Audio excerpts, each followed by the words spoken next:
রায়গঞ্জের বিশ্ববিদ্যালয়ের সেরিকালচার বিভাগে দুঃসাহসিক চুরি ঘটনাকে কেন্দ্র করে ব্যাপক চাঞ্চল্য ছড়িয়েছে বিশ্ববিদ্যালয় চত্বরে। গতকাল রাত 8:45 নাগাদ এই ঘটনা ঘটে। জানা গিয়েছে, সেরিকালচার বিভাগের ভেতরে লাগানোর এসির যন্ত্রাংশ চুরি করে পালিয়েছে দুষ্কৃতীরা। আর এই ঘটনার কথা চাউর হতেই শোরগোল পড়ে যায় বিশ্ববিদ্যালয় জুড়ে। বিশ্ববিদ্যালয়ের মতো একটি শিক্ষা প্রতিষ্ঠানে কিভাবে দুষ্কৃতীরা ঢুকলো আর কিভাবেই বা এসির যন্ত্রাংশ চুরি করে নিয়ে গেল, তা নিয়ে প্রশ্নচিহ্ন সামনে এসেছে। রায়গঞ্জ বিশ্ববিদ্যালয়ের state officer doctor Amit Kumar Mondal জানিয়েছেন, এসির আউটডোর ইউনিট খুলে নিয়ে গিয়েছে দুষ্কৃতীরা। ঘটনার কথা জানার পরই রায়গঞ্জ থানায় জেনারেল ডায়েরি করা হয়েছে। এরপরে প্রয়োজন অনুযায়ী এফআইআর দায়ের করা হবে। নিরাপত্তা ব্যবস্থা নিয়ে কিছুটা অসন্তোষ প্রকাশ করেছেন অমিতবাবু।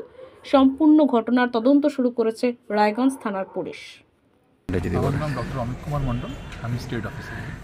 বলছি যে গতকাল রাত্রিবেলা সেরিকালচার ডিপার্টমেন্টে চুরি হয়েছে, এই ব্যাপারে যদি কিছু বলেন। দেখুন, অ্যাকচুয়ালি 7:30টার সময় আমাদের সুপারভাইজার বলে ফোন করে যে কোনো একটা এসির পিছনে যে আমাদের আউটডোর ইউনিটটা থাকে ওটা চুরি হয়ে গেছে। তো আমি দেন এখানে চলে আসি, এসে করে দেখি সত্যিকার এখানে জিনিসটা ছিল না। আমি এখানে আমাদের সিকিউরিটি স্টাফকে নিয়ে আমি পুরো তদন্ত করে দেখলাম ইউনিটটা সত্যিকারই নেই। Then we went to police station to file general diary, GD আমি ফাইল আপ করেছি। তো পসিবলি আজকে যদি না পাওয়া যায় কালকে হয়তো এফআইআর করবো আমরা। বলছি যে স্যার, যেটা সিকিউরিটি নিয়ে একটা প্রশ্নচিহ্ন উঠছে যে 9 জন সিকিউরিটি নতুন করে যে নিয়োগ করা হয়েছে, যে যাদের 9 জন বয়স্ক বলে যাদের বাদ দেওয়া হয়েছে, তাদের পরিবর্তে তারা কিন্তু কেউ ট্রেনার নয়। সেই জায়গায় দাঁড়িয়ে কতটা নিরাপত্তা বোধ করছেন?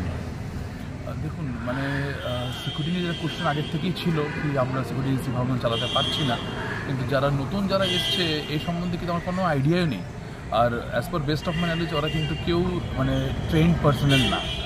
তো আমি জানি না কতটা এফিসিয়েন্সি ওরা কাজ করছে না। আজকে ধরুন অ্যারাউন্ড 30-40,000 টাকার একটা আমরা এসি একটা চুরি হয়ে গেছে, তার পুরো লাইবিলিটি তো সিকিউরিটিকে নিতে হবে। গত বছর এইরকমই একটা ঘরে তালা ভেঙেছিল চোরে, কিছু চুরি হয়নি, কিন্তু তা সত্ত্বেও সিকিউরিটি ইনচার্জকে 5,000 টাকা ড্যামারেজ দিতে হয়েছিল। এক্ষেত্রে কি হবে? এক্ষেত্রে আমি I will request registrar sir, আমি অনারেবল ভাইস চ্যান্সেলর স্যারকেও জানিয়েছি ব্যাপারটা। তো possibly will take some initiative, কোনো স্টেপ তো নেবই আমরা, দেখা যাক। আমি চিঠি ইস্যু করবো ওদের নামে। রাত্রি 7:45 আমাদের সেরিকালচার ডিপার্টমেন্টের এসির কিছু যন্ত্রাংশ বা এসি চুরি গেছে, যেটা অমিতবাবু থানায় একটা জিডি করেছেন।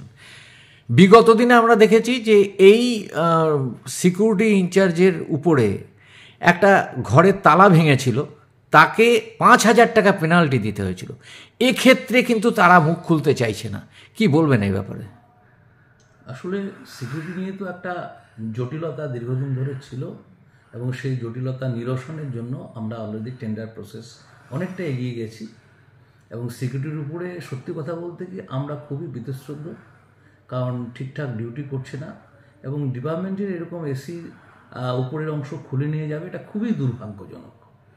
এবং যারা স্যার সিকিউরিটি এই যে 9 জন স্টাফ জয়েন করেছে, তারা কিন্তু কেউই সিকিউরিটির আওতার মধ্যে পড়ে না, একদম ইন জেনারেল পাবলিক। সেই জায়গায় থেকে কতটা নিরাপত্তা আছে ইউনিভার্সিটি? নিরাপত্তা তো অবশ্যই একটা প্রশ্নচিহ্নের মুখে দাঁড়িয়ে আছে। আমরা সেটাকে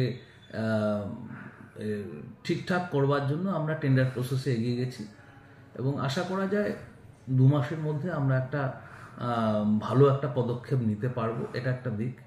আর সিকিউরিটি যিনি চার্জে আছেন ডক্টর অমিত মণ্ডল, তিনি রাত্রেবেলায় জানিয়েছেন, এবং তাকে আমি নির্দেশ দিয়েছি যে শুধু জিডি করা নয়, সিকিউরিটির সমস্ত স্টাফের সঙ্গে বসা। এটা কেন হলো তার একটা কোয়ারিস আমার কিন্তু দরকার, কারণ আদারওয়াইজ এটা যদি চলতে থাকে, এই যে সম্পত্তি, এটা তো বিশ্ববিদ্যালয়ের সম্পত্তি, পাবলিক প্রপার্টি, শুনুন এটা নষ্ট করতে দেওয়া যাবে না। কোনোভাবে এরকম ঘটনা যাতে না ঘটে, সেজন্য কিন্তু সিকিউরিটি অফিসারকে আমি অলরেডি বলেছি।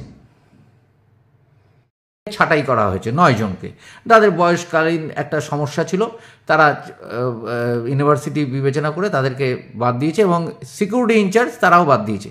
কিন্তু যাদেরকে নিউ অ্যাপয়েন্টেড করা হয়েছে, তারা কেউই এই সিকিউরিটি ব্যাপারে কিচ্ছু জানে না, না ট্রেনার না কিছু। হঠাৎ করে তাদেরকে নিয়ে নেওয়া হলো, এই কারণটা কি স্যার? আসলে যে সিকিউরিটি এজেন্সিকে আমরা দিয়েছি অন্তর্বর্তীকালীন দায়িত্ব, তারা এটা করেছে। এবার তাদেরকে যেহেতু দায়িত্ব দিয়েছি, তারা নিজের মতো করে বেশ কিছু নতুন নন ট্রেন হয়তো নিয়েছে এবং সেই নেওয়ার ফলে হয়তো সমস্যাটা তৈরি হয়েছে। এবং তাদেরকে আমরা জানিয়েছি যে এই রকম ক্যাম্পাসের মধ্যে এইরকম অবস্থা চললে কিন্তু আমাদের একটা অন্যরকম সমস্যা তৈরি হবে। এখানে ছাত্রছাত্রীরা থাকেন, এখানে শিক্ষকরা সবসময় বিভিন্ন সন্ধ্যা পর্যন্ত কাজ করছেন। সুতরাং এই অবস্থায় এটা করা যাবে না। অলরেডি আমি সিকিউরিটি অফিসারকে জানিয়েছি এবং বিষয়টা লিখিতভাবে আমার কাছে আসেনি, কিন্তু আমার কানে এসছে যেরকম একটা পুকুর পাড়ে বা চত্বরে, এবং আমি ব্যক্তিগতভাবে আমি খোঁজখবর নেওয়ার চেষ্টা করছি কীভাবে এটাকে রিলিজ করা যায়।